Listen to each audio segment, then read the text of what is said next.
Selamat malam dan selamat datang teman Bakudaya. Terima kasih ya sudah bergabung dari manapun berada. Senang sekali saya, Reni, bersama tim Bakudaya kembali hadir memandu webinar bulan ini yang judulnya Hacking History for Young Minds to Navigate Organization. Baik, sebelum webinar dimulai, saya sampaikan 4 hal terkait pelaksanaannya ya. Pertama, agenda webinar. Malam ini akan ada sesi talk show diikuti dengan tanya jawab. Kedua, selama sesi webinar, fitur chat, berbicara, dan video peserta tidak diaktifkan. Ketiga, mengenai pertanyaan. Beberapa pertanyaan dari teman Bakudaya akan dibacakan di sesi tanya jawab. Jadi silahkan ajukan pertanyaan terkait tema yang dibahas melalui question and answer form yang akan disediakan dari sekarang di chat. Terima kasih. Jika memungkinkan interaksi saat tanya jawab, silahkan klik tombol raise hand pada panel Zoom di bagian bawah layar untuk unmute saat ditunjuk moderator. Dan yang keempat, jika ada teman Bakudaya yang hadir malam ini menghendaki sertifikat kehadiran, informasi detail akan dibagikan di akhir sesi.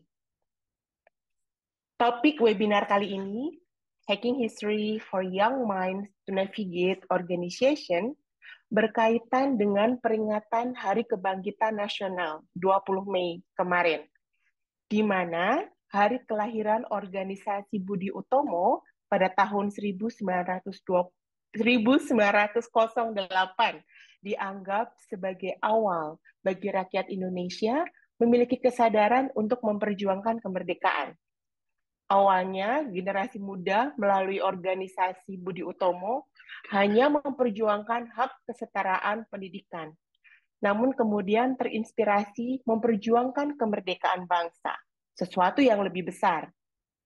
Menilik sejarah ini menunjukkan latar belakang gerakan kemerdekaan karena perkembangan pikiran dari kaum muda pada masa itu menekankan pentingnya peran generasi muda dalam mendorong perubahan. Nah, bagaimana dengan generasi penerus di masa ini?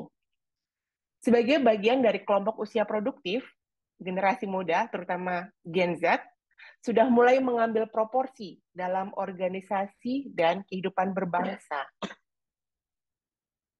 27,94% dari total populasi di negara Indonesia atau 74,93 juta adalah Gen Z, melebihi millennials yang mengambil proporsi 25,87%. Mari kita lihat beberapa data menarik mengenai Gen Z. Dicuplik dari Indonesia Gen Z Report 2024 oleh IDN Research Institute yang didasarkan survei terhadap 602 responden.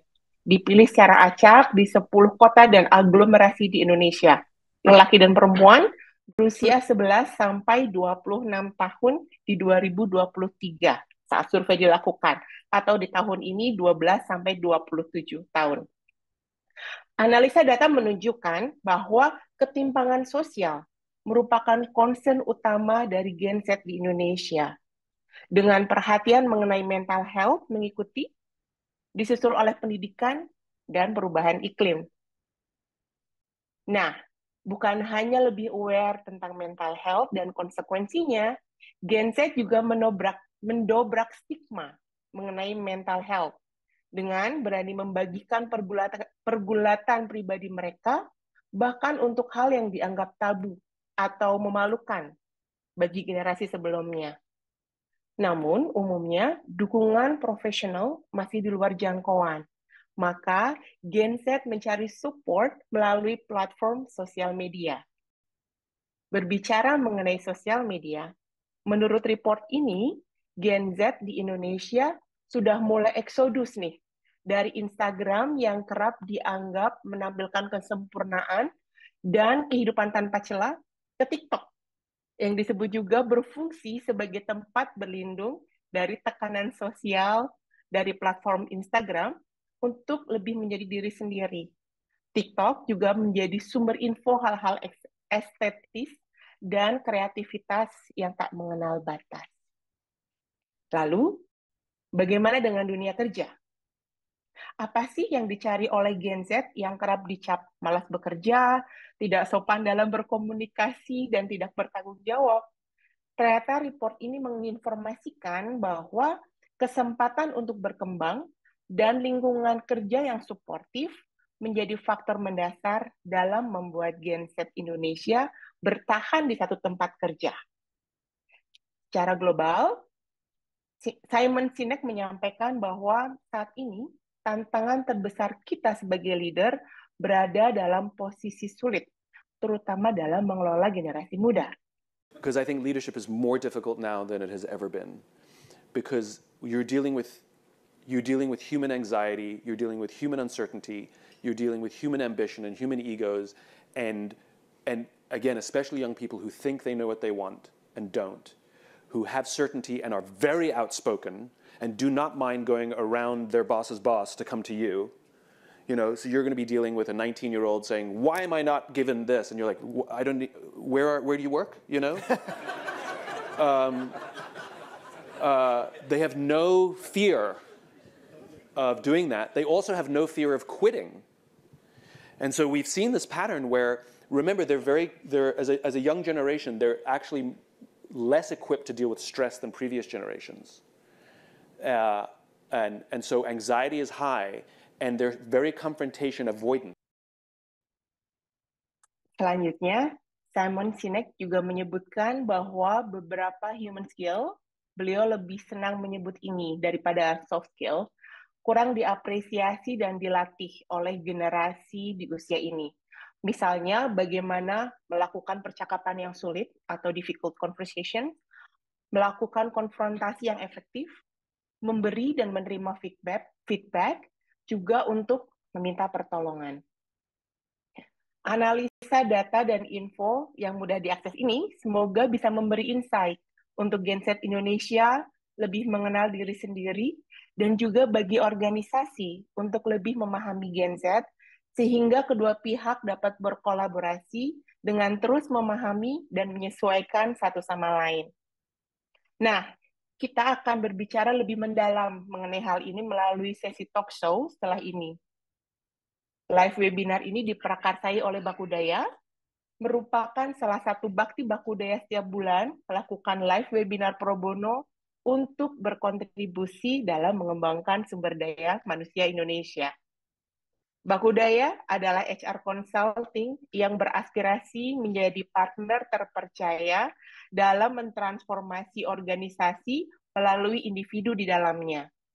Tagline yang diusung adalah Elevating Human Potential, Transforming Organization. Baik, sesi talk show akan dimulai sesaat lagi, akan dipandu oleh founder sekaligus CEO Bakudaya, Ibu Maria Samperuru, atau biasa dipanggil Pepi Samperuru. Saya biasa menyebut dengan panggilan Mbak Pepi. Mbak Pepi ini sudah lebih dari 23 tahun berkecimpung di dunia Human Resource Management. Pengalaman Mbak Pepi dalam HR Management sangat bervariasi di perusahaan multinasional, perusahaan swasta lokal, dan badan usaha milik negara, dengan berbagai industri di antaranya retail, logistik, dan manufaktur. Langsung saja lah ya, kita hadirkan Mbak Pepi untuk memoderasi sesi setelah ini. Mari kita panggil Mbak Pepi.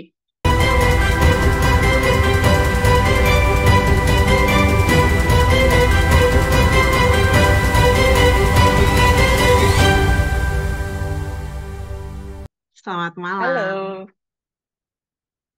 Terima kasih Selamat banyak malam, Mbak sudah Pepi. diperkenalkan. Dan terima kasih juga nih Mbak Reni sudah membuka webinar kita dengan semangat yang luar biasa. Terima kasih ya. Dengan senang hati. Halo teman Bakudaya, selamat malam. Semoga semuanya dalam keadaan sehat-sehat ya. Kita berjumpa lagi di webinar Bakudaya bulan Mei. Seperti yang sudah disampaikan oleh Mbak Reni, bahwa webinar kita hari ini dilaksanakan dalam momen memperingati Hari Kebangkitan Nasional tanggal 20 Mei kemarin. Seperti kata Mbak Reni lagi nih tadi, bahwa Hari Kebangkitan Nasional, yaitu tanggal 20 Mei, diambil dari hari tanggal berdirinya Budi Utomo, yaitu tanggal 20 Mei 1908. Budi Utomo, yaitu organisasi pemuda yang didirikan oleh Dr. Sutomo dan para pelajar dari Stovia. Gerakan Budi Utomo ini menjadi awal pergerakan yang bertujuan untuk mencapai kemerdekaan Indonesia. Dan kesemuanya disebabkan oleh masuknya perkembangan pemikiran dari kaum muda.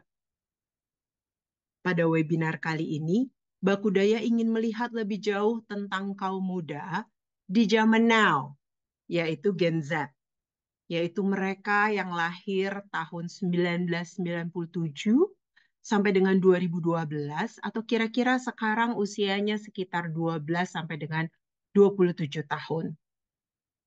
Nah, kalau kita lihat, tadi Mbak Rini juga sudah memaparkan beberapa data dari hasil research terkait Gen Z.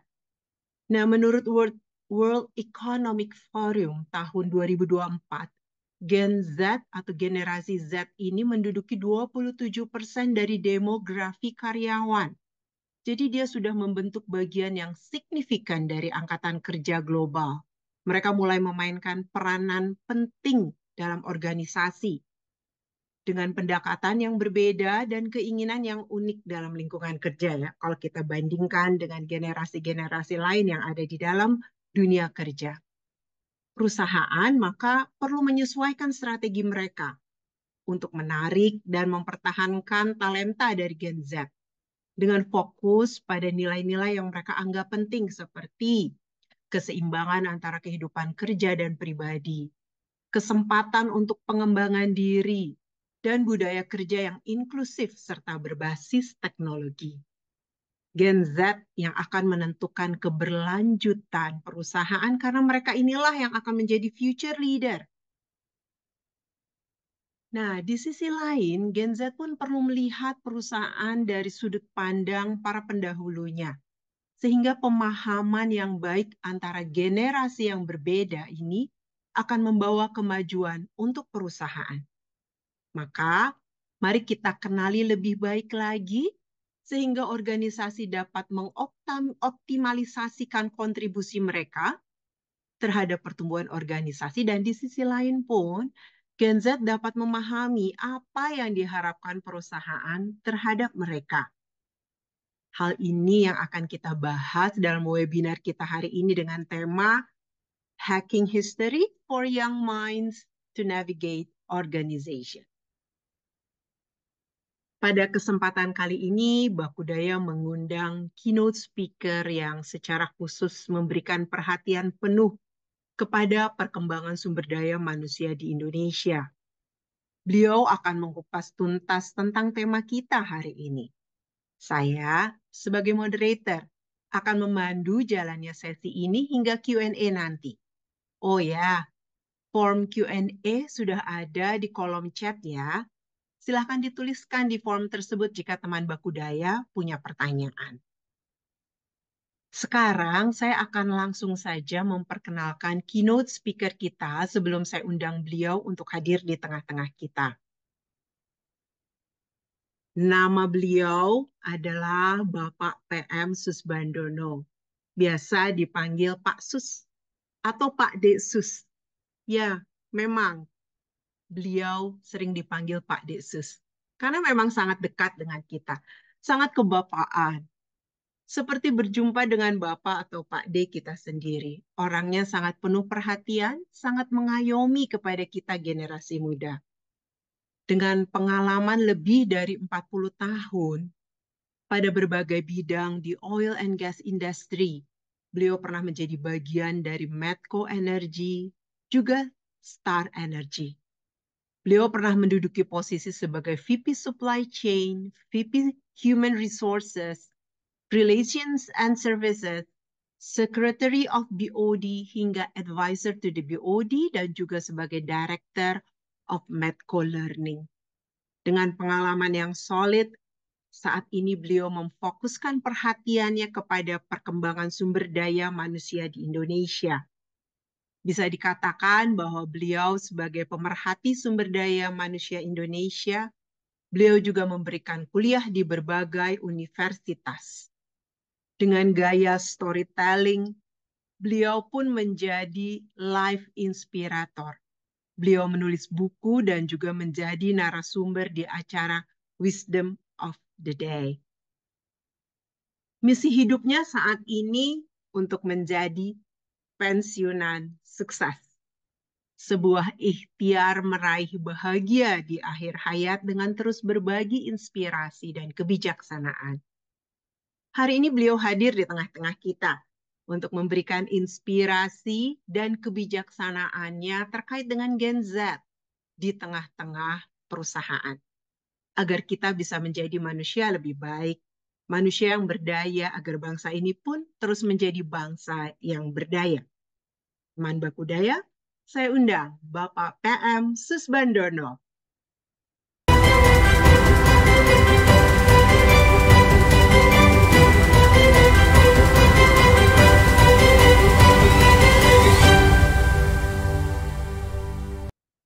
Nah, ini dia. Selamat malam, Pak Sus.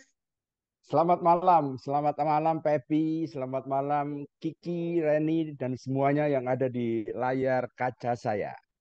Salam sejahtera. Salam, Pak. Terima kasih banyak ya, Pak, atas kehadiran Bapak pada malam hari ini di tengah-tengah kesibukan Bapak. Apa kabar, Pak, hari ini? Sehat-sehat ya? Baik, sehat, puji Tuhan, Alhamdulillah, saya sehat. Keren Senang banget sekali nih, Pak. berjumpa dengan. Bajunya Ya, keren banget. khusus untuk malam ini saya berusaha untuk keren, Yes.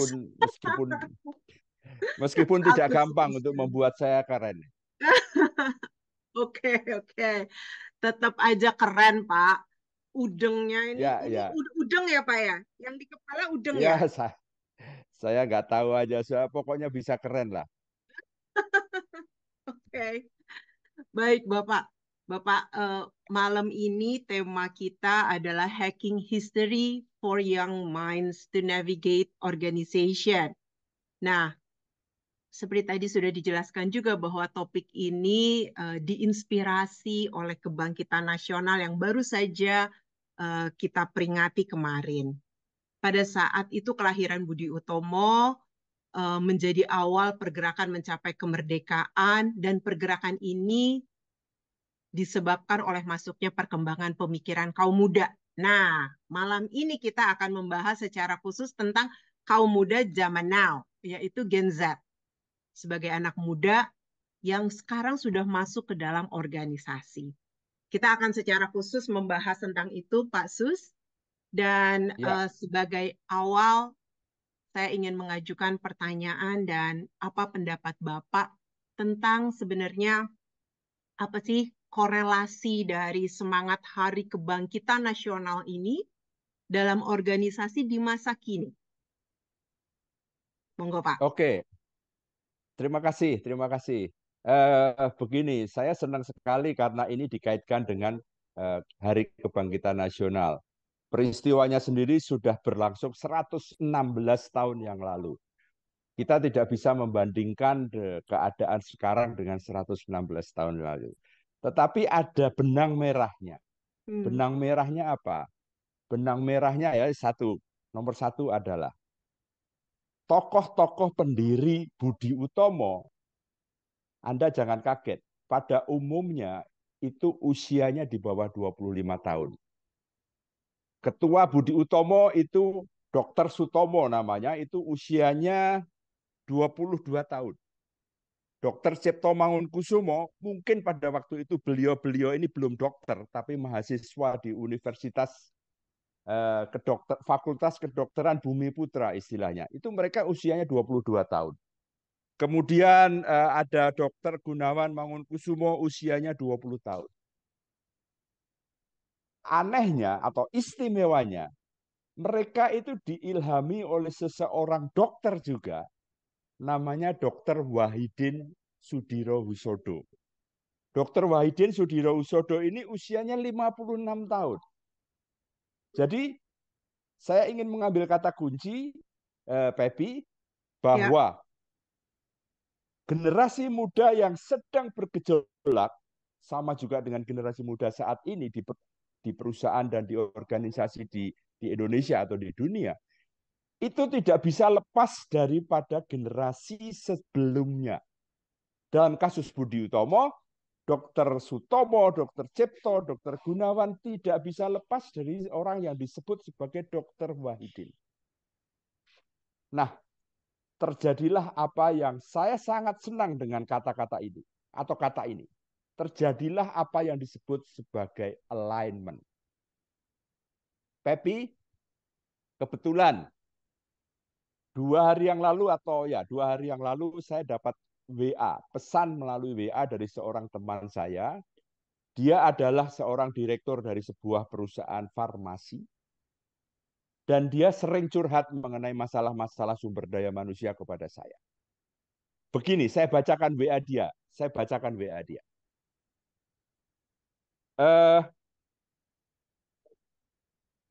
Aku di kantor punya anak buah dari bermacam-macam generasi. Ada yang X, Y, dan Z. Saya mulai mengenal karakter masing-masing gen, atau maksudnya generasi. Ini pakai bahasa Jawa dia. Sing paling angel diatur dan dikendalikan adalah generasi Z. Dia pakai bahasa Jawa. Yang paling susah dikendalikan itu adalah generasi Z. Mereka sulit belajar. Mereka tidak memperhatikan orang lain. Tidak memperhatikan atasan dan semau gue. Tidak bisa ditegur. Kalau berbuat salah, besok langsung tidak masuk kerja karena ngambek. Mereka senang bekerja yang santai, tapi minta gaji tinggi. Ada sedikit korelasi dengan penelitian yang diungkapkan oleh Kiki tadi. Daya juang kurang dan tidak tahan pressure. Buntutnya mengajukan resign setelah beberapa bulan bekerja. Menurutku, kok masih mendingan menangani Gen Y yang lebih gigih dan fokus menyelesaikan masalah dengan solusi. Maka banyak anak-anak Gen Y yang sukses di saat masih muda. Ini tulisan dia. Ini adalah hal yang dialami oleh dia. Dia ini ibaratnya di Budi Utomo adalah Dr. Wahidin Sudirohusodo. Ini teman saya ini. Seorang perempuan. Dia adalah Dr. Wahidin Sudirohusodo, sedangkan Gen Z yang dikeluhkan oleh Ibu Direktris ini adalah mereka yang disebut sebagai Dr. Sutomo, Dr. Cipto, Dr. Gunawan, ada lagi namanya Dr. Suwarji. Generasi-generasi yang masih sangat muda, bahkan lebih muda dari Gen Z yang sekarang berada di kantor-kantor kita di Indonesia ini. Umurnya di bawah 25 tahun. Oleh sebab itu, Pepi, saya ingin sekali lagi menggarisbawahi kata ini. Yang penting adalah alignment. Ya, alignment dari berbagai generasi. Tadi disebutkan ada X, ada Y, ada Z, dan ada juga mungkin baby boomers, karena sang direktris ini adalah baby boomers. Itu yang penting itu adalah alignment. Nanti akan saya ceritakan mengenai hal-hal lain, apa yang harus dipenuhi oleh generasi Z, supaya dia berhasil membentuk alignment. Karena kalau alignment ini tidak tercipta di kalangan perusahaan mereka, di kalangan organisasi ini, maka yang terjadi adalah seperti yang dikeluhkan oleh Ibu Direktris tadi. Mereka akan resign. Sampai di sini dulu, Pepi. Baik, baik. Terima kasih. Terima kasih. Terima kasih, Pak Sus. Wow. Baru satu pertanyaan nih. Udah dapat langsung ke intinya bahwa ada alignment dan perlu sungguh-sungguh lintas generasi ini memang perlu alignment ya, Pak. Nggak bisa satu generasi berdiri sendiri. Gitu ya, Pak ya. Ya, betul. Oke, baik-baik. Jadi tadi kita lihat secara besarnya dan insight bahwa alignment itu perlu ada lintas generasi. Nah, sekarang kita akan melihat lagi nih, kalau di dalam eh, perusahaan pada saat ini, sebenarnya si Gen Z ini sendiri, Pak, sebenarnya apa sih yang menjadi pembeda dia dengan generasi sebelumnya, yang kemudian juga bisa berpengaruh terhadap organisasi. Tadi Bapak sudah singgung sedikit, tapi kalau misalnya Bapak bisa elaborasi lebih jauh lagi, Pak, tentang si Gen Z ini seperti apa? Pembedanya itu adalah karena dia masih muda. Hmm. Itu hal. Mereka masih muda. Dan Anda tahu siapa atau apa yang mempengaruhi manusia saat ini. Bahkan ketika mereka masih dalam kandungan. Yaitu adalah teknologi. Hmm.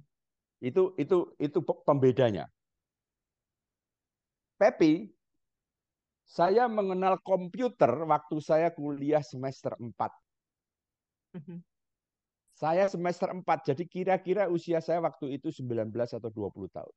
Baru saya tahu apa itu komputer dan bentuknya segede lapangan basket lah. Aula atau stadion lapangan basket. Anda tidak bisa membayangkan. Gede banget. Kapasitasnya kecil banget dibanding dengan gadget saya sekarang yang sebesar dan setipis ini. Mhm. Saya usia kira-kira 20 tahun. Semester 4 di Bandung saya mengenal apa yang disebut sebagai pusat komputer. Dan saya harus belajar 1 semester mengenai bahasa pemrograman yang disebut sebagai Fortran 4. Pepi nggak akan tahu itu kayak apa bahasanya. Nggak Dia kebayang, Pak. terdiri, nggak kebayang. Saya juga sekarang sudah lupa. Terdiri dari kartu-kartu punch sebesar begini. Jadi untuk menyelesaikan tugas akhir itu saya harus membuat program komputer, kemudian program komputer saya itu diterjemahkan dalam kartu-kartu punch, dan itu kemudian di-run pada saatnya nanti. Setiap kali run ada salah. Setiap kali run lagi ada salah. Mungkin 10-20 kali kesalahan terjadi. Dan saya harus metani satu demi satu di mana salahnya program saya. Kadang-kadang salahnya cuma salah titik. Salah koma, salah titik-titik. Dan seperti itu. Saya punya cucu ketika dia umur 3 tahun. Ketika saya datang di rumah anak saya, dia datang menghampiri saya dan merogoh kantong saya ini untuk mengambil handphone saya. Dia ambil handphone saya dan kemudian dia buka handphone saya dengan PIN yang dia sudah ketahui 3 tahun. Kemudian dia buka YouTube dan dia mulai menyanyi lagu anak-anak.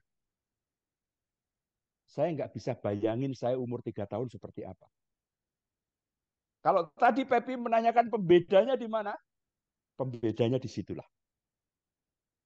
Bahkan ketika cucu saya itu masih di dalam kandungan ibunya, dia sudah mendapatkan energi dan gelombang-gelombang teknologi dari gadget, laptop, atau apapun namanya yang dipancarkan oleh ibunya ke bapaknya atau ke orang ke eyangnya atau ke teman-teman ibunya.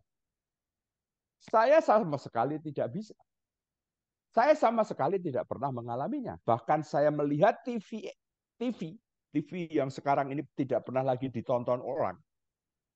Itu saya melihatnya, nonton TV pertama kali itu saya SMP. TV-nya hitam putih dan stasiunnya cuma satu.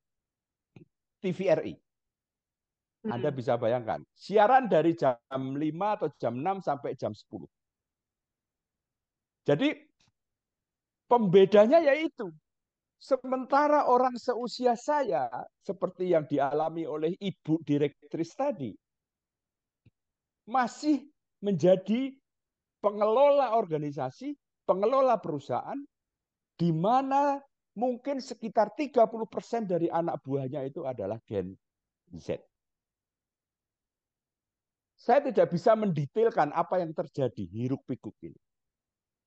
Tetapi itulah yang terjadi. Mungkin Pepi, Kiki, dan Reni sekarang bisa membayangkan hiruk-pikuk macam apa yang terjadi di perusahaan. Dan jangan salah, Gen Z sekarang ini yang sekarang hidup di perusahaan-perusahaan, yang bekerja di perusahaan-perusahaan, sebentar lagi dia akan menjadi seperti saya. Sebentar lagi, nggak akan lama lagi. Karena apa? Percepatan dari kemajuan teknologi itu eksponensial. Saya tidak akan berpretensi untuk mengejar kemampuan cucu saya menggunakan teknologi. Karena saya pasti tidak akan mampu. Jadi yang bisa saya lakukan apa? Sorry, saya menggunakan kata yang sudah saya sebut berulang kali. Yang bisa saya lakukan hanya alignment. Itu yang pertama. Yang kedua, Pepi, mereka orang-orang Gen Z itu, generasi Gen Z itu, generasi Z itu, apabila dia tidak waspada, apabila dia tidak mau melakukan alignment, sebentar lagi dia akan nasibnya akan seperti saya. Saya sama saya. Sebentar lagi itu berapa lama? Ya kalau saya mungkin perlu waktu 10-20 tahun baru menjadi kadaluarsa, dia mungkin hanya perlu waktu 1 tahun, 2 tahun. Ketika saya masuk di sebuah perusahaan Amerika pada tahun 1980, manajer IT saya itu, saya lihat itu seorang yang menurut saya orang yang pintar sekali. Tapi kalau saya bayangkan orang yang sama, beliau sekarang sudah meninggal. Saya bayangkan dia sekarang itu tidak lebih pintar dari cucu saya yang saat ini usianya 6 tahun. Dalam hal menguasai teknologi. Nah, Anda bisa membayangkan bagaimana gap yang terbentuk ini. Manajer IT yang dulu itu saya anggap sebagai dewa ilmu pengetahuan di perusahaan saya. Kalau sekarang saya bandingkan dengan cucu saya, usianya sekarang 5-6 tahun. Dia, sang manajer IT di tahun 80-an itu, enggak ada apa-apa. Itu kalau ditanya apa yang menjadi pembeda, pembedanya tidak ada di dalam diri saya, tidak ada di dalam diri Pepi, tidak ada di dalam diri cucu saya, tidak hanya ada di dalam direktris perusahaan obat tadi, tetapi ada di luar yang kita sama sekali sulit mengelolanya. Kecuali, ya ini yang tidak dipunyai oleh Gen Z, Gen Y, kecuali satu. Kalau kita mempunyai wisdom. Apa bedanya mereka dengan saya? Mereka punya kompetensi karena lahir pada masanya. Saya punya wisdom dan experience karena saya hidup dan bekerja sudah lebih lama dari mereka. Dua hal, dua kubu ini, dua kutub ini yang harus disambung dengan satu kata yang namanya align. Kompetensi di satu sisi, wisdom dan experience di satu sisi. Sekali lagi, percepatannya eksponensial. Jadi bisa jadi besok pagi orang yang hari ini pinter, besok pagi sudah tidak pinter lagi. Orang yang hari ini terupdate dengan teknologi, besok pagi tidak terupdate lagi. Ordonya bisa menit, bisa detik. Untung kalau itu hari, untung kalau itu minggu atau bulan. Tapi besok pagi kita melek pada pagi hari. Keadaan di sekeliling kita bisa berubah. Kira-kira begitu, Pepi. Oke. Silakan minum dulu, Pak. Terima kasih banyak. Baru 2 nih. Dan udah dapet banget wisdom-nya. persis seperti tadi Bapak katakan, kompetensi dan wisdom perlu dijembatani oleh alignment. Kalau Ya, tanpa itu bisa tertinggal yang satu oleh yang lain. Oke, kita lanjut lagi nih Pak. Saya ingin tahu lagi, ingin memahami lagi secara lebih jauh. Kalau menurut Pak Sus, sebenarnya kontribusi Gen Z ini dalam menggerakkan perubahan di organisasi seperti apa sih Pak? eh, ini sudah menjadi sejarah, sudah menjadi fakta bahwa perubahan itu hanya bisa digerakkan dari orang kalau mengatakan middle layer gitu. Hmm. Perubahan tidak bisa digerakkan oleh direksi atau BOD, tidak bisa. Tidak bisa juga digerakkan oleh office boy, tapi digerakkan oleh level-level menengah. Dan begitu mereka, kalau kita spesifik dengan Gen Z, begitu mereka masuk di level yang disebut dengan middle layer ini, maka mempunyai kapasitas untuk menggerakkan perubahan. Itu yang terjadi dengan Budi Utomo. Perubahan tidak bisa dilakukan oleh Dr. Wahidin Sudirohusodo yang pada waktu itu berusia 56 tahun. Tapi perubahan digerakkan oleh Dr. Sutomo, Dr. Cipto, dan Dr. Gunawan dan kawan-kawan yang pada waktu itu usianya 25 tahun. Karena apa? Karena by nature orang-orang yang di atas, orang-orang yang senior, orang-orang yang tua, itu mempunyai beban yang sangat-sangat lembam kalau saya mengatakan. Saya nggak ngerti apakah kata ini bisa dipahami. Berat begitu. Berat karena apa? Karena usia pertama. Kedua karena merasa berpengetahuan. Padahal sebetulnya lebih tepat merasa berpengalaman. Sementara di luar sana, orang-orang yang di atas ini sudah semakin sulit bergerak. Mereka yang seusia saya masih tinggal di dalam organisasi dan menggerakkan roda organisasi, kalau menurut saya pantas disebut sebagai zombie. Mereka susah bergerak. Oleh sebab itu, perubahan hanya bisa dilakukan oleh mereka yang berada di tengah. Ini memberi pelajaran kepada kita, Pepi. Ini fakta seperti itu. Dalam dunia perwayangan juga seperti itu. Generasi kedua dari Pandawa yang mengalahkan Astina. Bukan generasi pertama. Karena apa? Karena generasi yang pertama itu sudah mulai lembam gitu ya. Ya, akibatnya mereka lamban. Kata-katanya mirip. Nah, bagaimana caranya agar generasi yang tengah ini bisa bergerak? Maka yang pertama harus disadari oleh generasi yang di atasnya. Oleh layer, tidak hanya generasi. Oleh layer yang di atasnya. Oleh mereka-mereka yang berada di atas. Oleh Dr. Wahidin Sudirohusodo. Itu adalah bahwa mereka harus melakukan jembatan, membuat jembatan dengan generasi ini, generasi yang oleh Pepi menjadi topik pada malam hari ini. Bagaimana caranya? Mereka satu, kriterianya caranya seperti ini. Satu, mereka perlu isu. Lah yang menciptakan isu siapa? Yang menciptakan isu itu adalah generasi yang di atas. Yang menciptakan isu itu adalah board of directors. Yang menciptakan isu itu adalah senior managers. Isu yang mempunyai berdampak kepada kepentingan seluruh organisasi. Oleh sebab itu pada waktu itu Budi Utomo mengutarakan isu persatuan dan kebangkitan nasional. Ketika mendengar isu itu maka generasi-generasi yang umurnya 25 tahun bergerak. Yang kedua, yang pertama isu. Yang kedua isu yang menyatukan.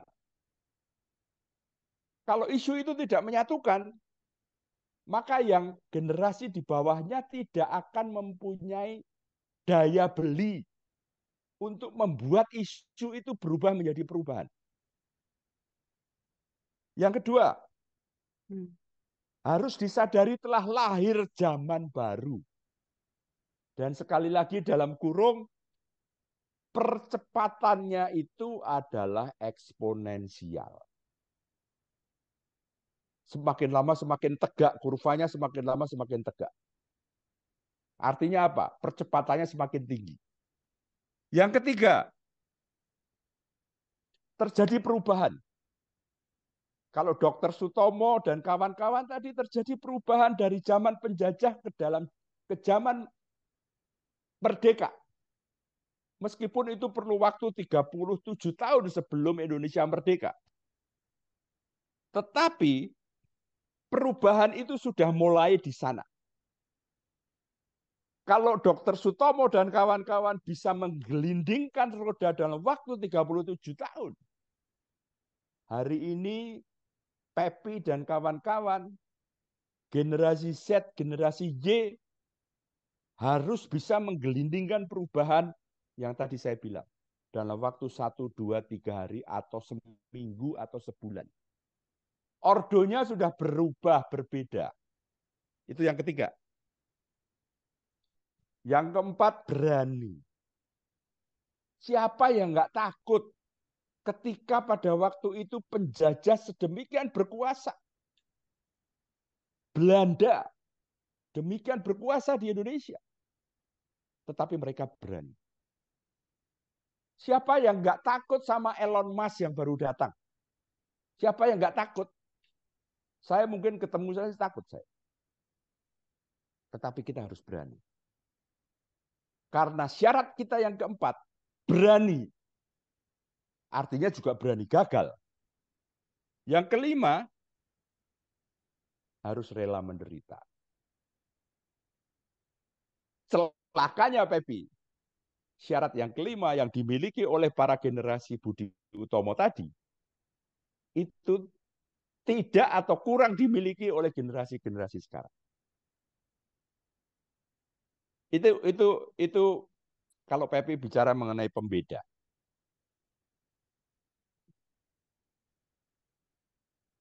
Baik. Nah,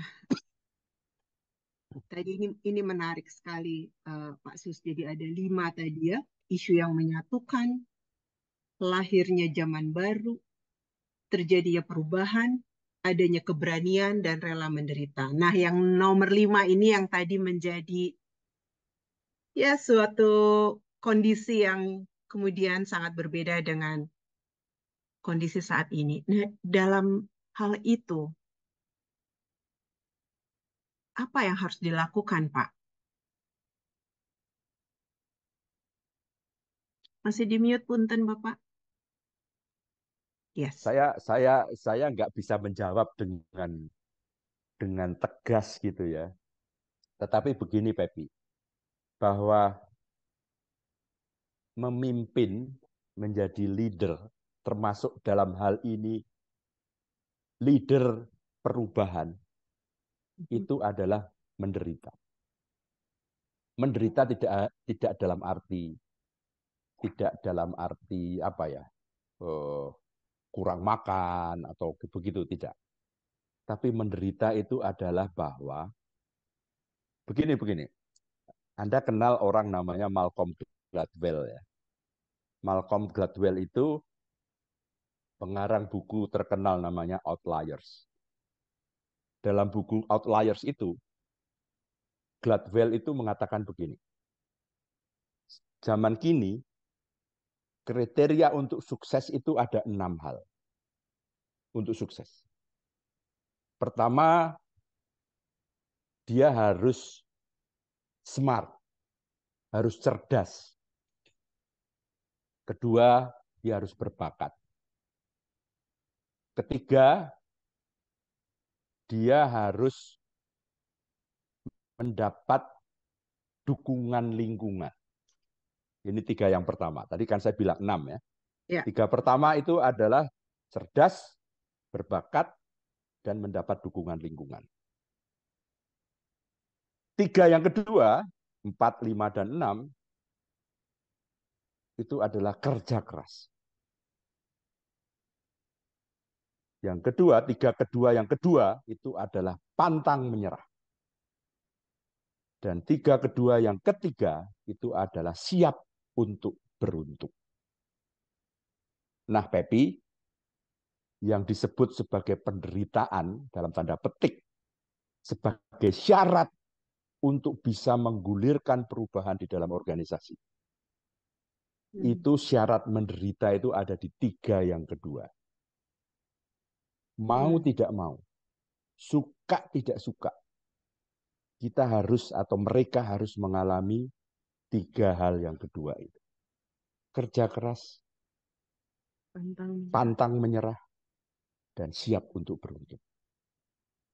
Anda tahu, apa yang dikemukakan, keluhan yang dikemukakan oleh teman saya, direktur sebuah perusahaan farmasi itu 3-tiganya tidak ada di dalam golongan milenial yang disebutkan, yang diceritakan oleh dia. Gampang putus asa, gampang ngambek, terus kemudian mereka dengan seenaknya dia tidak hadir dan sebagainya. Dan itu saya sangat setuju lah, meskipun saya tidak punya data untuk itu. Itu celakanya. Itu celakanya. Nah, sekarang saya mau bicara sedikit karena mungkin nanti akan kejauhan mengenai budaya. Sebuah organisasi yang tidak menekankan pada 3 hal versi Malcolm Gladwell, 3 hal kedua versi Malcolm Gladwell ini, mereka tidak akan sukses. Karena apa? Karena generasi milenialnya, generasi mudanya, young mind-nya, itu mereka tidak akan bisa navigate organization. Karena apa? Karena Malcolm Gladwell mengatakan mereka harus kerja keras. Mereka harus pantang menyerah. Mereka harus siap untuk beruntung. Itu yang hanya bisa ditopang apabila di organisasi itu punya budaya yang menunjang 3 item, 3 hal, yang ada 3 hal yang kedua dalam syarat-syarat orang sukses versi Malcolm Gladwell. Kira-kira seperti itu. Agak abstrak, tetapi saya kalau berada di depan organisasi, misalnya, saya kira-kira tahulah bagaimana caranya.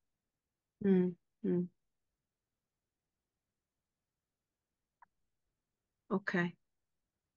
Nah, kan di webinar kita ini, Pak Sus, hadir juga teman-teman dari Gen Z dan juga teman-teman dari HR ataupun profesi-profesi lain yang tertarik dengan topik pembahasan ini. Karena memang seperti tadi yang Pak Sus ceritakan, sangat umum sekali dihadapi di organisasi, di mana mereka sekarang sudah berada 27% dari rata-rata demografi tenaga kerja di sebuah organisasi. Itu hampir sepertiganya kan, Pak Sus, itu cukup banyak juga gitu. Dan sebelum kita masuk berbicara secara khusus dari point of organisasi, nah, adakah nasihat dari seorang Pak Susbandono dengan wisdom-nya untuk teman-teman dari Gen Z ini, Pak Sus? Boleh nggak di-share sedikit saja? Sedikit ya, saya soalnya nggak bisa panjang nih kalau bilang soal nasihat. Silakan. Saya kembali ke kata, ada 2 hal yang nasihat saya. Saya kembali ke kata yang pertama kali, kata kunci yang pertama kali saya sebut. Bikin alignment. Nah, kalau kita bicara mengenai alignment, itu 2 pihak. Saya tidak bisa mengatakan nasihat ini hanya untuk Gen Z atau generasi muda. Dan sebaliknya, saya tidak juga bisa mengatakan ini kepada generasi yang lebih senior, bahwa bikinlah alignment. Alignment harus dari dua arah. Itu yang pertama. Gimana caranya? Masing-masing organisasi beda alignment-nya. Jenis alignment-nya berbeda. Alignment di sini perusahaan A dengan alignment di perusahaan yang begitu complicated ya.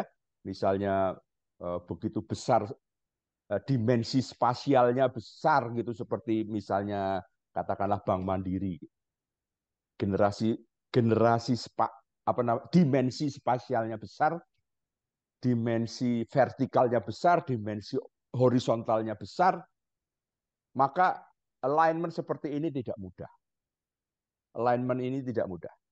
Jadi pertama harus alignment, yang pertama alignment dari dua pihak untuk perusahaan yang size-nya besar, yang dimensi spasialnya besar, ada di mana-mana, dimensi vertikalnya besar, dimensi vertikalnya besar, itu tidak mudah. Tetapi saya punya nasihat untuk organisasi yang seperti ini. Anda lakukan dengan sistem. Ada sebuah pepatah mengatakan begini, system creates culture.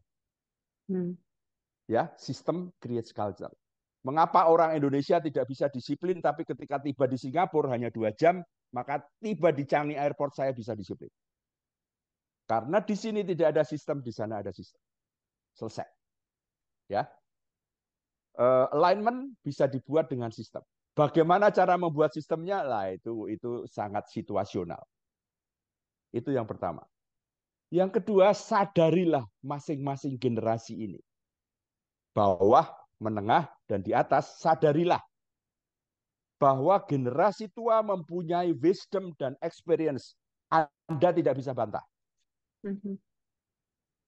Bahwa generasi muda punya apa yang disebut sebagai technological competency. Anda tidak bisa bantah. Anda masih mau bersikukuh dengan dua kubu ini, hancur semuanya. Masing-masing pahami. Bapak ini atau ibu yang teman saya yang di awal webinar tadi saya sampaikan, ibu ini punya wisdom loh. Jadi saya harus hati-hati dalam menghadapi beliau. Sementara si ibu, ibu direktur ini harus tahu, dia ini punya kompetensi, punya kapasitas di dunia teknologi seperti sekarang. Nah, komunikasi itu, Pepi, menurut Ibu Dewi Matindas, dosen kuliah kita sekian puluh tahun yang lalu, komunikasi itu 70% relasi. Ketika pemahaman itu sudah terjalin, maka 70% relasi itu sudah terjalin. Sehingga 30% skill itu menjadi hanya 30%. Jadi ini bicara mengenai sesuatu yang tidak kelihatan. Tadi disebutkan sebagai soft skill. Pak, gimana sih membangun relasi? Ini tidak kelihatan. Ini bisa digerakkan oleh saya yang disebut tadi, culture. Kira-kira begitu, Pepi. Baik. Oke. Terima kasih, Pak Sus. Jadi, alignment dari dua pihak itu memang tetap perlu, di mana bisa disupport dengan adanya sistem. Dan yang kedua adalah sadari masing-masing generasi, ya. Generasi yang senior memiliki wisdom dan experience, generasi yang muda memiliki teknologi kompetensi. Oke. Thank you. Ini banyak banget nih, Pak Sus. Saya sampai menyerapnya dan mau mensarikannya saja tuh karena saking banyaknya jadi, aduh, ya nantilah pelan-pelan ya, Pak Sus ya. Ya, menarik. Setiap kali Bapak share your wisdom, pasti banyak sari-sari yang bisa kita petik. Nah, saya akan lanjut lagi nih, Pak Sus. Tadi kita bahas dari point of view Gen Z-nya. Nah, sekarang saya mau beralih point of view-nya ke si organisasinya. Nah, sebenarnya apa sih yang perlu dilakukan oleh organisasi untuk menyikapi keunikan dari Gen Z ini? Karena tadi ya, dia punya kompetensi, tapi di sisi lain juga dia punya area yang masih perlu dikembangkan gitu. Kira-kira gimana nih dari apa ya organisasi menyikapi keunikan tersebut agar organisasi juga bisa terus bisa sustain, Pak Sus? Karena kan para Gen Z inilah yang akan menjadi future leader buat organisasi, Ya. yang akan terus melanjutkan organisasi. Nah, kira-kira gimana nih, Pak Sus? Bisa Eh, diceritakan? Begini Pepi ya, ini kan dunianya sudah berubah ya. Berubah sama sekali. Dan sekali lagi, percepatannya itu eksponensial. Itu yang pertama ya. Oleh sebab itu, ada 3 hal yang harus direview oleh organisasi. Ya. Pertama, itu adalah strukturnya. Kalau Anda masih menggunakan struktur organisasi yang sama dengan organisasi 10 tahun yang lalu, wassalam. Sudah berbeda. Sekali lagi, selain kemajuan teknologi, revolusi digital yang luar biasa ini, kita juga digoncang dengan pandemi. Yang tiba-tiba dalam satu hari, semua kantor di Jakarta atau di Indonesia tutup. Ini shock itu sampai sekarang masih ada. Tetapi juga ada hikmahnya juga. Jadi pertama itu adalah organisasi. Strukturnya bagaimana? Size-nya bagaimana? Kalau Anda ingin mempertahankan organisasi seperti 10 tahun yang lalu atau 5 tahun yang lalu sajalah.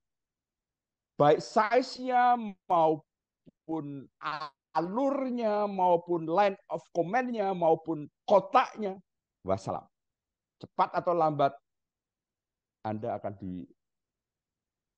digilas oleh kompetitor.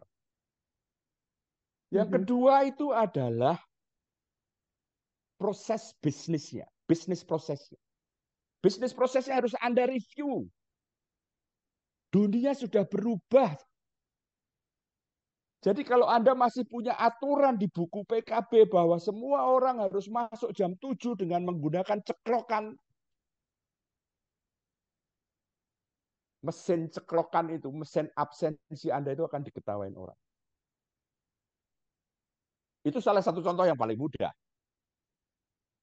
Bagaimana struktur gaji? Bagaimana struktur pas service liabilities? Bagaimana struktur katakanlah lembur? Bagaimana welfare Anda di kantor? Proses bisnis itu harus Anda review. Yang ketiga itu adalah mereview apa yang disebut sebagai sumber daya manusia.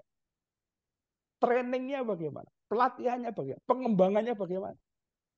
Anak zaman sekarang kalau dikembangkan seperti dulu waktu saya masih muda dikembangkan, habis kamu.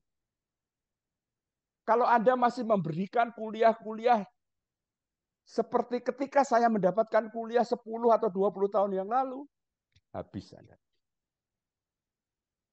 Jadi ada 3. Tadi kan organisasi ya. Strukturnya bagaimana? Proses bisnisnya bagaimana? Yang ketiga adalah manusianya bagaimana. Jadi kita ini seolah-olah dihadapkan pada manusia yang berbeda. Nah, ini yang oleh sebab itu tadi yang pertama alignment dan understanding, pemahaman dari semua unsur organisasi, masyarakat organisasi harus terjalin dengan sangat-sangat efektif. Ini yang disebut effective communication itu ya inilah. Jadi kalau Anda tidak efektif dan produktif communication, habis.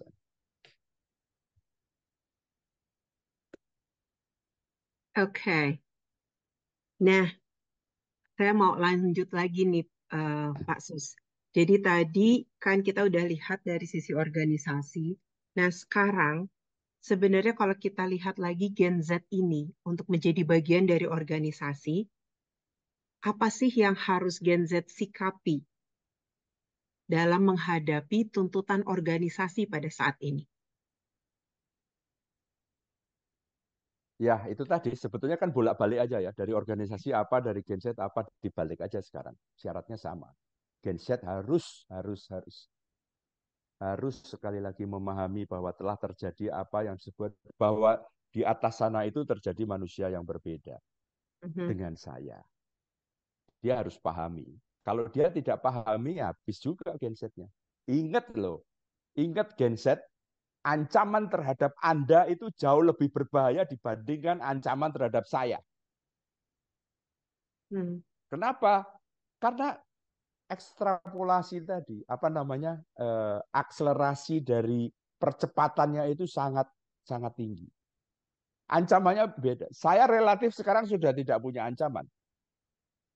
Tetapi mereka itu diancam oleh anak yang lahir 1 tahun sesudah dia. Karena apa? Karena dalam waktu 1 tahun, cucu saya sudah bisa membuka, umur 3 tahun dia sudah bisa membuka YouTube, menggunakan apapun yang dia inginkan. Tidak belajar. Saya mendapatkan bahasa pemrograman Fortran 4 itu 1 semester. Dan itu saya cuma dapat C. Apakah karena saya bodoh? Ya bisa jadi saya bodoh. Karena saya cuma dapat C. Tetapi itu bukan karena itu. Terutama disebabkan karena dunia sudah berubah. Orang-orang yang kuliah 2 tahun sebelum saya, dia tidak mengenal komputer. Tapi saya mengenal, meskipun tertatih-tatih sampai sekarang. Anda bisa bayangkan, saya kemarin, seminggu yang lalu lah, saya jalan pagi, kemudian saya mampir di sebuah warung mie bakso. Mampir di sana, saya cuma minum teh aja lah. Saya minum teh setelah jalan pagi. Ternyata saya sadar bahwa saya tidak bawa uang cash. Ini warung bakso di pinggir jalan. Saya bilang sama yang jual, Pak, gimana Pak ya, saya nggak bawa uang cash Pak. Terus dia bilang, Bapak punya QRIS nggak? Ada. Saya bawa handphone. Ada. Saya punya Pak QRIS kalau Bapak mau bayar pakai QRIS. Itu Pepi tahu nggak? Saya berlima itu makan, ada yang makan bakso, ada yang minum teh. Kira-kira habisnya cuma kurang dari 100.000 lah. Dan saya bawa QRIS terselesaikan. Itu kalau saya waktu itu masih muda dan saya itu melihat pembayaran melalui QRIS, itu pasti saya menuduhnya itu setan. Bagaimana caranya saya bisa membayar pakai sebuah alat yang tebalnya cuma nggak sampai 1 senti. Tetapi itu dimiliki oleh tukang bakso di pinggir jalan. Ya mengherankan, buat saya mengherankan. Tapi ya sekarang saya begitu itu saya mulai paham bahwa perubahan itu menjelajah sampai kemana-mana. Anda tidak bisa pungkiri. Kalau Anda tidak bisa bayar pakai QRIS, sebentar lagi Anda tidak bisa membelanjakan uang Anda. Kira-kira begitulah tadi. Oke, Bapak. Terima kasih. Sangat menarik sekali bahwa ternyata teman-teman Gen Z pun perlu menyadari bahwa ada manusia lain berasal dari generasi yang berbeda yang bekerja bersama-sama di dalam organisasi yang sama ya Pak ya. Yang perlu kemudian dipahami tadi adalah understanding dan agar bisa lebih align lagi dengan yang lain. Pak Sus, ini sudah banyak yang mengajukan pertanyaan di form Q&A. Jadi saya rasa topik tadi yang kita bahas menarik, menggelitik banyak pertanyaan nih dari teman-teman yang hadir di webinar ini. Kita akan lihat ya Pak ya. Boleh ya kita langsung masuk ke Q&A ya. Silakan. Nah, pertanyaan pertama nih. Dari Mas Marcel Bahtiar.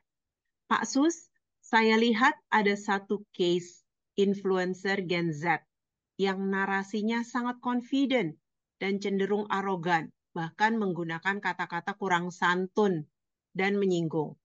Sementara ilmunya masih kurang dibanding senior-seniornya.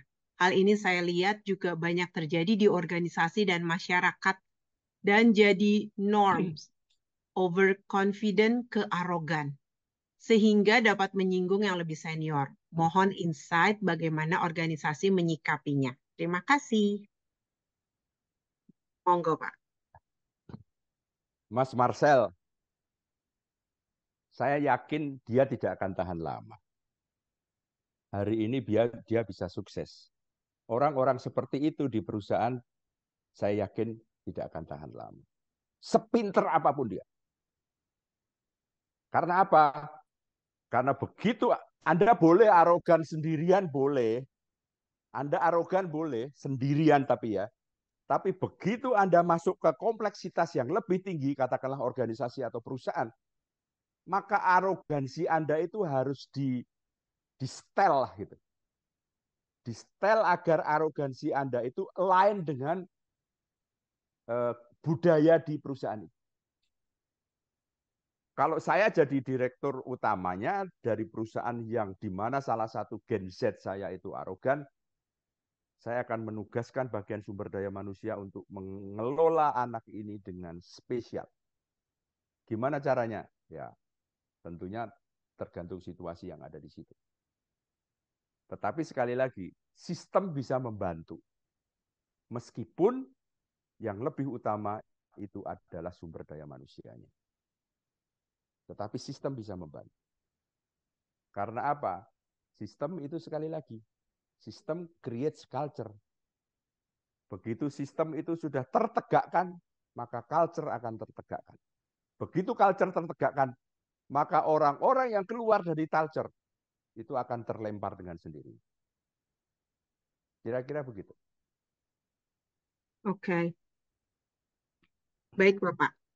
Jadi yang arogan tetap tidak akan bisa juga sustain. Dia ada di sana ya, Pak Tidak ya? akan bisa, bahkan tidak akan bisa survive dia. Hmm. Hmm. Sekali lagi, dia silahkan masuk ke organisasi yang memang culture-nya arogan. Itu Hmm. baru bisa sustain. Hmm. Tapi kalau dia masuk di dalam culture yang, saya mau menggunakan apa ya lawannya arogan itu ya, yang tidak arogan ya, itu dia tidak akan lama. Karena dia akan berhadapan dengan culture, bukan berhadapan dengan organisasi sebetulnya. Dia akan berhadapan dengan culture dari organisasi itu. Hmm. Tetapi sekali lagi, organisasi itu harus punya culture dulu. Oleh sebab itu, dalam keadaan seperti ini, Pepi, bukan karena saya ini senang dan tahu sedikit mengenai culture, tapi dalam keadaan seperti ini, kalau saya ditanya kata kuncinya apa, Pak? Satu kata kunci, satu kata, saya akan jawab culture. Kalau mau dua, organization culture. Tetap ada Itu culture. kata kunci. Ya, ya. Oke, Bapak. Baik, terima kasih. Kita lanjut ke pertanyaan kedua ya, Pak ya. Pertanyaan kedua, jika Gen Z tidak memenuhi 3 kriteria kedua yang tadi, Pak, dari total 6 kriteria, apakah ada kemungkinan bahwa Gen Z akan lebih susah mencapai kesuksesan? Terima kasih. Dari Pak Harto Basuki. Mas Harto, jawabannya singkat, ya. Itu celakanya Gen Z itu ya, dalam tanda petik ya. Celakanya Gen Z itu adalah semakin ke sini Anda harus kerja semakin keras kalau mau sukses. Ada sih pengecualian 1-2 ya yang dia kerja tidak ini tapi sukses juga. Itu pasti ada sesuatu di belakang layar yang ya biasanya disebut ordal. Dia punya ordal ya, tapi kan tidak semua orang punya ordal. Kita kan bicara yang normal. Dia tidak akan sukses? Jawabnya yes. Jamin, saya jamin. Karena teorinya Malcolm Gladwell itu 3 hal kedua yang kita harus kelola, kerja keras, pantang menyerah, dan siap untuk beruntung, itu terbukti. Anda coba lihat aja, eh, Steve Jobs kayak apa, pengusaha-pengusaha di Indonesia aja lah. Seperti apa dulu ketika dia dia masih masih masih kecil, masih merangkak. Orang-orang sukses yang sekarang disebut apa itu dulu dulu tertatih-tatih saya bilang untuk menggapai sesuatu dan orang itu tidak melihat ketika mereka menderita. Orang melihat ketika dia sudah sukses, padahal di balik kesuksesan itu ada penderitaan tadi, Budi Utomo tadi, ada penderitaan mungkin yang sulit untuk digambarkan di sini.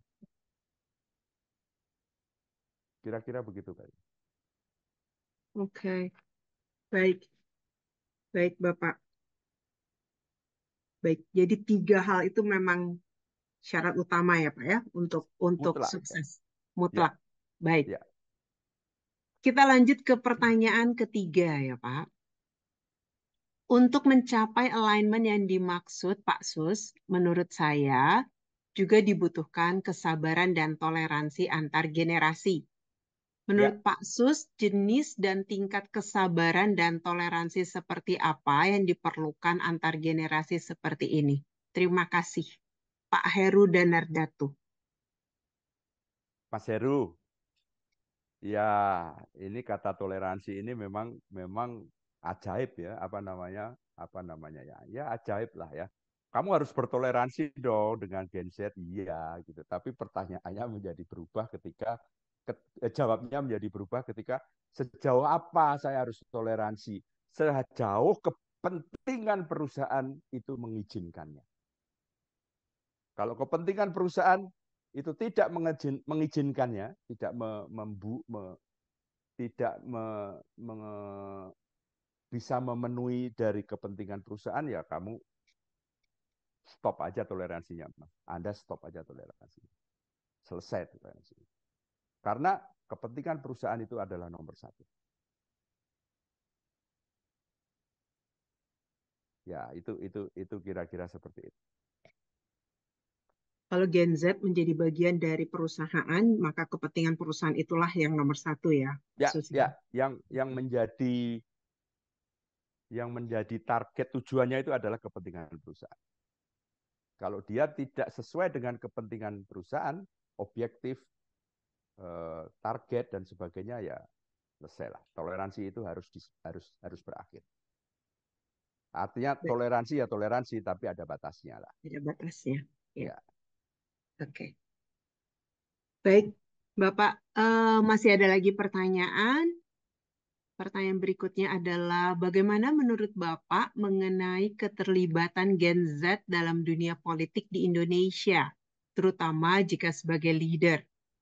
Upside dan downside-nya apa? Dari Mbak Tina Mulia. Mbak Tina, eh, di atas itu Mbak Tina ya, saya lebih memegang apa yang disebut sebagai meritokrasi. Tidak semua anak muda itu tidak boleh atau tidak pantas memimpin di politik. Sebaliknya, tidak semua orang tua itu serta merta menjadi pantas untuk memimpin di dalam dunia politik. Jadi memimpin di dalam dunia politik itu bukan diukur dari usia, tetapi diukur dari kompetensi, pengalaman, dan perilaku dia. Attitude, behavior, dan sebagainya. Ini yang saya sebut sebagai meritokrasi. Dan meritokrasi itu harus dibuktikan. Harus dibuktikan. Dr. Cipto, Dr. Sutomo, Dr. Gunawan itu telah membuktikan meritokrasinya. Dia sebelum dia membangun Budi Utomo dan 116 tahun kemudian diakui oleh bangsa Indonesia sebagai tokoh-tokoh dan pahlawan. Banyak juga generasi muda pada waktu itu, tapi mereka tidak punya meritokrasinya, tidak jalan ya. Sekarang tinggal dijawab aja, apakah pemimpin muda A di dalam dunia politik itu punya catatan positif in connection with competence and experience, behavior, ya track record lah. Track record. Sebaliknya juga begitu. Orang boleh tua, tetapi tidak semua orang tua bisa memimpin dalam politik. Apa yang membuat dia bisa memimpin dalam politik? Apabila dia mempunyai positive and good track record. Itu buat saya lebih penting. Jadi kamu boleh anaknya siapa, kamu boleh punya koneksi siapa, kamu boleh punya kaya raya. Kalau kamu naik bukan berdasarkan meritokrasi, tunggu tanggal kehancuran. Kapan? Kita tidak tahu kapan. Itu pasti Kira-kira ya, begitu, Budi. Mbak.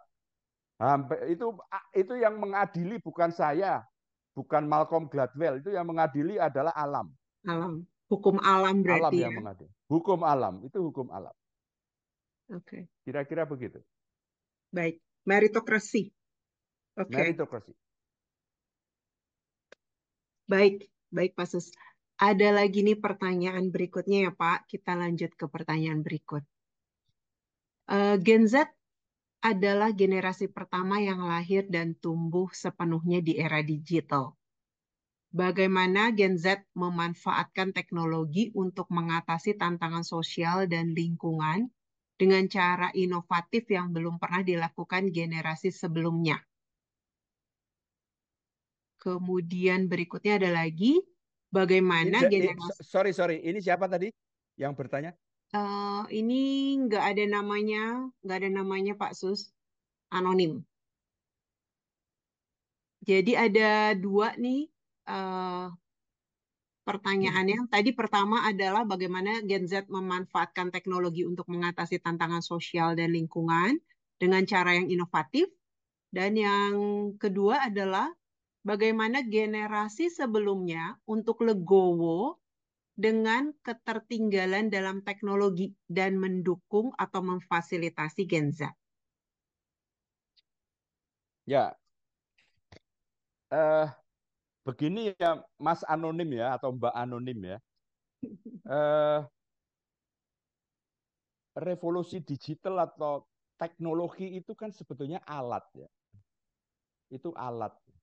Saya bisa menggunakan atau orang bisa menggunakan alat itu apabila saya kapabel menggunakan alat itu, apabila saya tertarik untuk bidang-bidang di mana saya tertarik. Dalam hal ini katakanlah sosial dan lingkungan.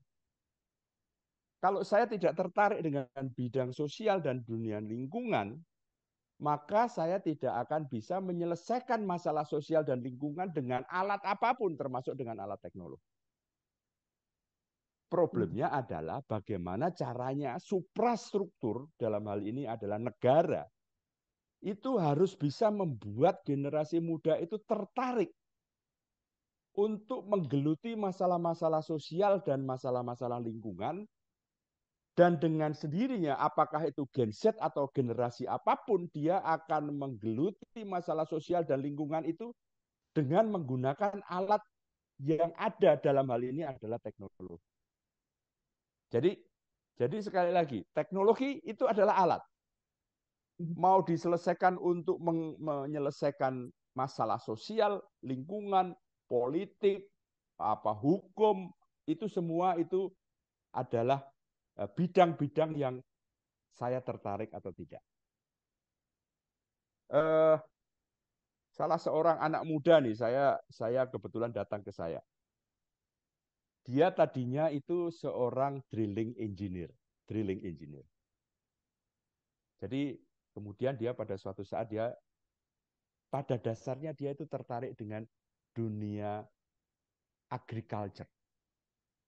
Terus dia bilang begini sama saya, Pak, kalau seandainya saya pindah bekerja di perusahaan yang menyiapkan agriculture bagaimana, Pak? Saya tanya sama dia, kamu tertarik kenapa? Ya saya memang sejak kecil sebetulnya saya tertarik dengan agriculture. Padahal dia seorang drilling engineer. Sekarang dia pindah, oke. Kalau kamu tertarik, ya terserah. Terus kemudian dia bilang, ya Pak, saya akan pindah.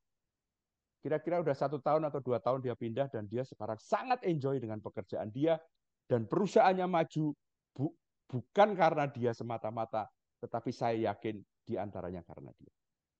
Jadi sekali lagi, teknologi itu alat, digitalisasi itu alat. Bagaimana Anda menggunakan itu, menggunakan alat itu untuk menyelesaikan itu adalah perkara yang lain. Yang kedua tadi apa, Mbak Pepi? Gimana generasi sebelumnya untuk legowo dengan Ya, itu tadi. ketertinggalan teknologi. Ya, itu tadi. Pertama adalah pemahaman. Saya tidak punya kompetensi teknologi, tapi GR saya punya wisdom dan pengalaman. Yang kamu pasti tidak akan punya pengalaman. Saya pengalaman 45 tahun, gimana caranya mau dilawan kecuali kamu sudah nanti berumur 50 atau 60. Kira-kira begitu. Jadi ya memang inilah dunia berputarnya seperti ini. Kebetulan aja kita sedang berputar dengan era teknologi dan digitalisasi. Jadi generasi senior, generasi tua yang tidak legowo untuk mengakui ini dia seperti burung onta yang menyembunyikan kepalanya di pasir ketika musuh datang. Dikiranya setelah dia menyembunyikan kepala di pasir, musuh itu tidak ada. Padahal musuh bukannya tidak ada, tetapi dia tidak melihat musuh karena dia menyembunyikan kepala di dalam gundukan pasir. Itu seperti itu. Jadi kalau menurut saya tidak ada jalan lain kecuali Anda legowo untuk mengakui bahwa Anda tidak punya kompetensi seperti itu. Belajar seperti apapun Anda tidak akan bisa melawan cucu saya. Karena apa? Apakah cucu saya pinter? Tidak. Cucu saya sih biasa-biasa aja. Tapi dia lahir pada zamannya. Dan saya lahir pada zaman saya juga.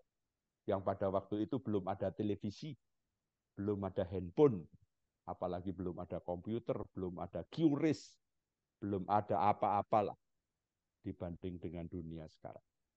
Saya merasa rugi atau saya merasa keliru, ya enggak, wong saya lahirnya sekian puluh tahun yang lalu. Siapa suruh Anda lahir sekian puluh tahun yang lalu? Yang bisa adalah kita menerima kenyataan ini dengan memberikan sepenuhnya, semaksimal mungkin apa yang saya miliki untuk kemajuan para generasi yang lebih muda. Kira-kira begitu. Baik, baik Bapak.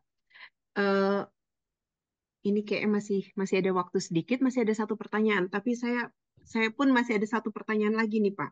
Tadi eh, sebelum masuk ke pertanyaan terakhir, saya mau mengajukan pertanyaan tambahan yang tadi Bapak katakan tentang Gen Z itu yang bisa dilakukan adalah bahwa menyadari generasi lain itu mempunyai wisdom dan experience. Nah, kemudian sebenarnya hal-hal apa lagi sih Pak yang perlu diperhatikan oleh Gen Z dalam menyelaraskan diri dengan budaya kerja perusahaan dengan tetap membawa perubahan yang lebih baik bagi perusahaan.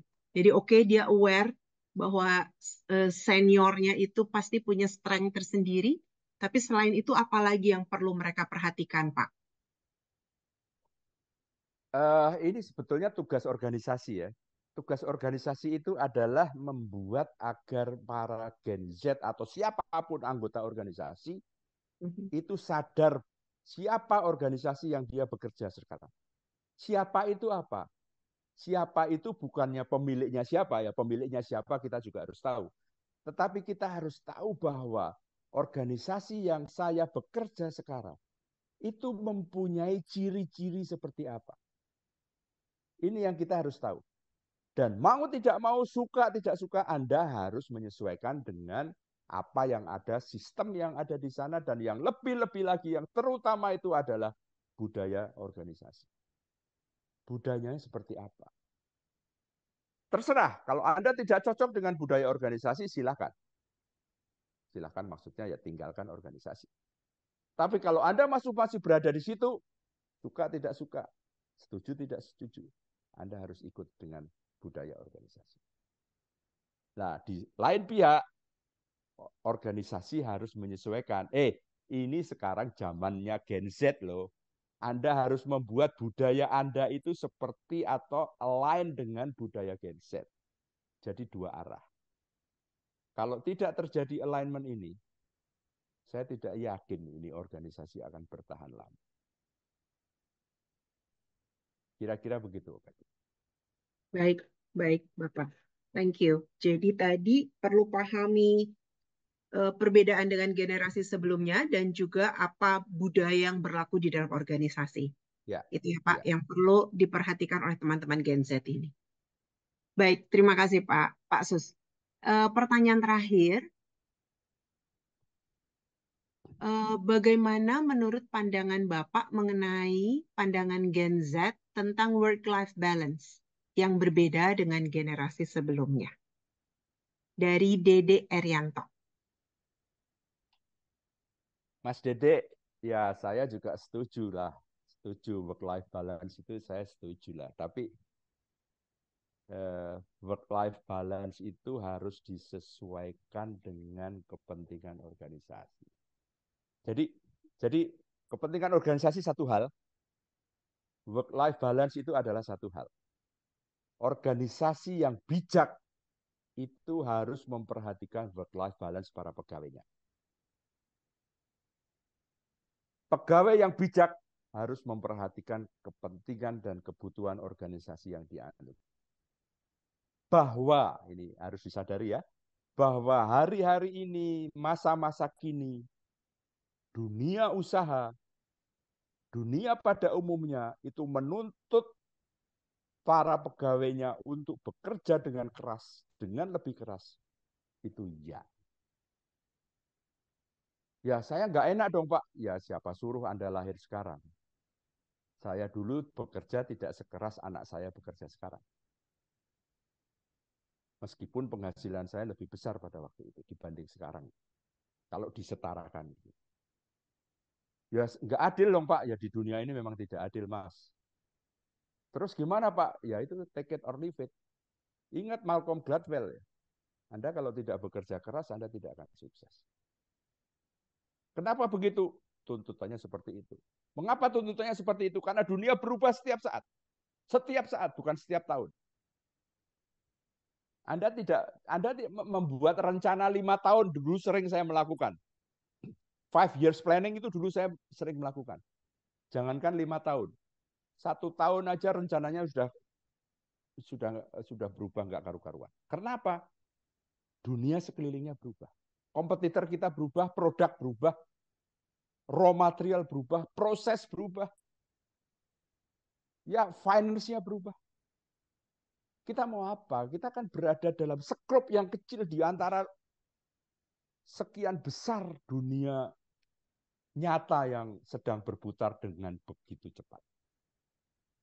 Kira-kira begitu, Fred. Baik, baik Bapak. Terima kasih sekali.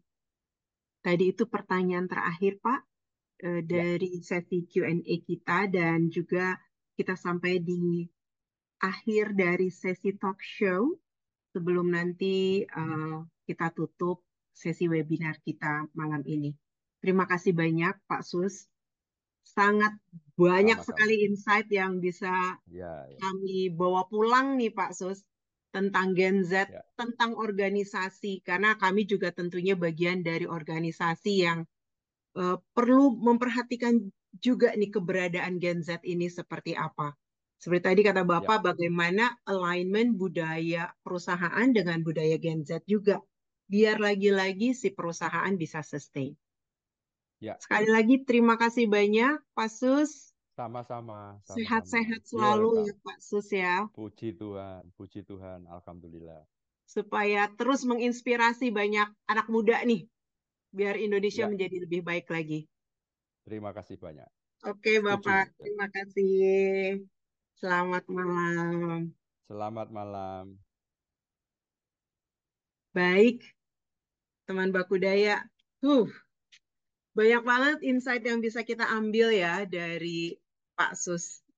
Terima kasih juga untuk partisipasi teman-teman Bakudaya dalam sesi talk show kita. Ada 3 hal yang saya rasa bisa kita petik dan kita bawa pulang dari segitu banyaknya insight yang sudah dipaparkan oleh Pak Sus.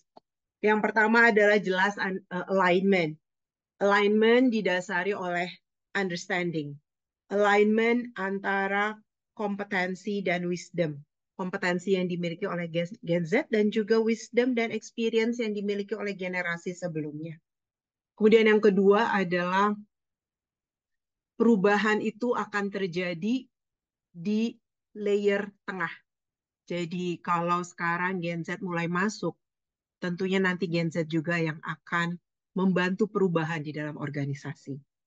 Dan ketiga adalah di dalam organisasi ada beberapa generasi. Nah, generasi ini pun perlu menyadari masing-masing generasi punya strength-nya sendiri-sendiri.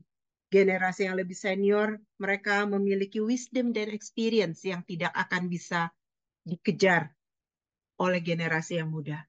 Generasi muda memiliki kompetensi yang bagus sekali dari sisi teknologi.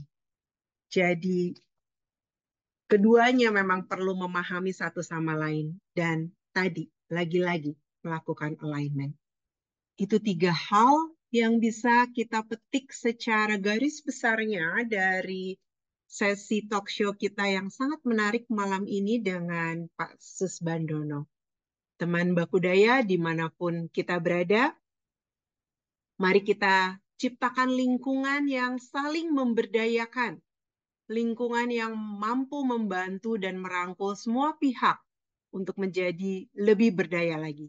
Sebab manusia yang berdaya akan mencerminkan bangsa yang berdaya pula. Selanjutnya, saya kembalikan kepada Mbak Reni.